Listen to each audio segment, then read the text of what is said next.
Itisam était une jeune femme bénie. Issue d'une famille modeste mais profondément aimante, elle grandit dans un environnement où les valeurs de l'islam étaient au cœur de chaque action. Ses parents lui inculquèrent l'importance de la prière, du respect et de l'honnêteté. Belle et intelligente, elle devint rapidement un modèle pour son entourage. Après des études brillantes, Itisam commença à travailler comme médecin dans l'un des plus grands hôpitaux du pays. Sa gentillesse et son professionnalisme lui valurent l'amour et le respect de ses collègues et de ses patients. Elle rencontra également un jeune homme pieux qui la demanda en mariage. Leur union fut bénie par la naissance de leur fils, Faisan. Sa vie semblait être un rêve devenu réalité. Ainsi commença l'histoire d'Itisam, une vie empreinte de foi, d'amour et de réussite. Mais tout changera avec une épreuve inattendue. Mais un matin, tout bascula. Itisam n'arrivait plus à se lever de son lit, incapable de bouger. Affolée, son mari appela une ambulance qui l'emmena à l'hôpital. Les médecins diagnostiquèrent une maladie osseuse héréditaire rare, une condition qui n'avait jamais été présente dans sa famille. Sa santé se dégrada rapidement, affectant non seulement son travail mais aussi sa vie de couple et ses relations familiales. Malgré toutes les tentatives de traitement, la maladie semblait résister à tout. Une période sombre commença dans la vie d'Itisam, mettant à rude épreuve sa foi et sa résilience. Un tournant inattendu dans la vie d'Itisam, mais même au milieu des ténèbres, un rayon d'espoir subsistait. Malgré tous les efforts et les prières, l'état d'Itisam continuait de se détériorer. Des amis bien intentionnés commencèrent à murmurer que sa maladie pouvait être d'origine surnaturelle, un mauvais sort jeté pour la détruire. Malgré ses réticences initiales et son éducation religieuse qui rejetait ses croyances, le désespoir commençait à s'installer en elle. Une amie la convainquit alors de consulter un soi-disant imam, réputé pour ses capacités à guérir des maux mystérieux. En quête de soulagement, Itisam s'engagea dans un chemin sinistre, guidé par des conseils trompeurs et le désespoir. Itisam arriva dans un lieu isolé et sinistre, loin des regards et du bruit de la ville.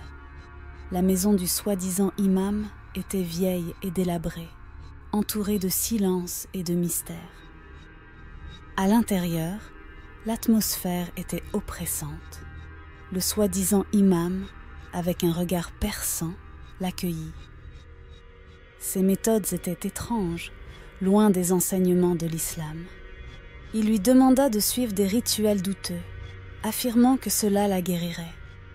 Parfois, il lui demandait de se dénuder pour effectuer certains soins, des pratiques qui n'avaient rien à voir avec la religion. Itisam commençait à ressentir un mal-être grandissant, un malaise spirituel qui la rongeait. Les pratiques du faux imam la plongeaient dans une obscurité de plus en plus profonde. Avec chaque rituel, Itisam s'enfonçait davantage dans un cauchemar spirituel, éloigné de la lumière d'Allah.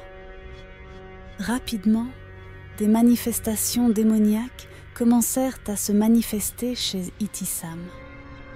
Elle ne supportait plus d'écouter le Coran, et les appels à la prière la torturaient. Elle voyait des présences horribles et démoniaques que seule elle pouvait percevoir, des visions qui la hantaient jour et nuit. Sa descente aux enfers était inéluctable. Sa foi vacillait, son esprit était tourmenté, et elle se sentait de plus en plus éloignée de tout ce qu'elle avait connu. Chaque jour était une lutte, une bataille contre des forces qu'elle ne comprenait pas, mais qui la consumaient de l'intérieur. Au fond du désespoir, la mère d'Itisam décida d'intervenir. Elle emmena Itisam chez un imam respecté et authentique, dans l'espoir de trouver une solution à ses souffrances. Les séances de soins furent éprouvantes. L'imam récita des versets du Coran, cherchant à libérer Itisam de l'emprise démoniaque. Les crises de douleur et de souffrance d'Itisam étaient intenses, mais l'espoir renaissait peu à peu. À mesure que les séances progressaient, Itisam commença à ressentir une légèreté, une lueur d'espoir. elle voyait enfin une issue à ce cauchemar. Grâce à la foi et à la persévérance, Ibtissam commençait à retrouver la lumière.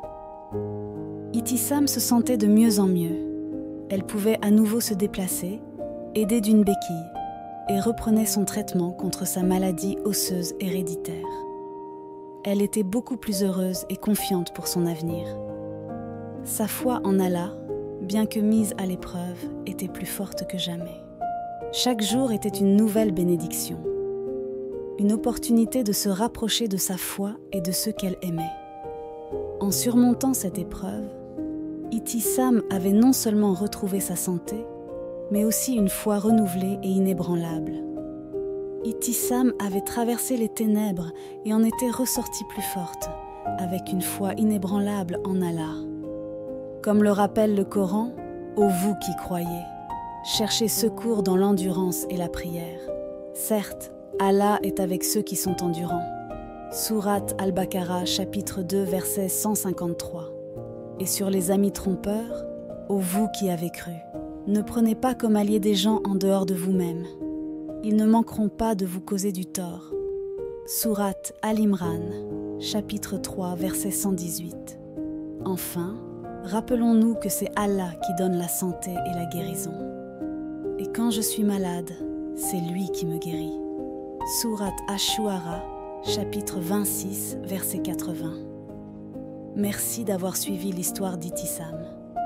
Qu'Allah nous accorde la patience et la persévérance face aux épreuves, et qu'il nous guide toujours sur le droit chemin. Puisse-t-il nous bénir avec la santé, la paix intérieure et une foi inébranlable. Qu'Allah protège nos familles et renforce notre communauté dans la foi et la solidarité.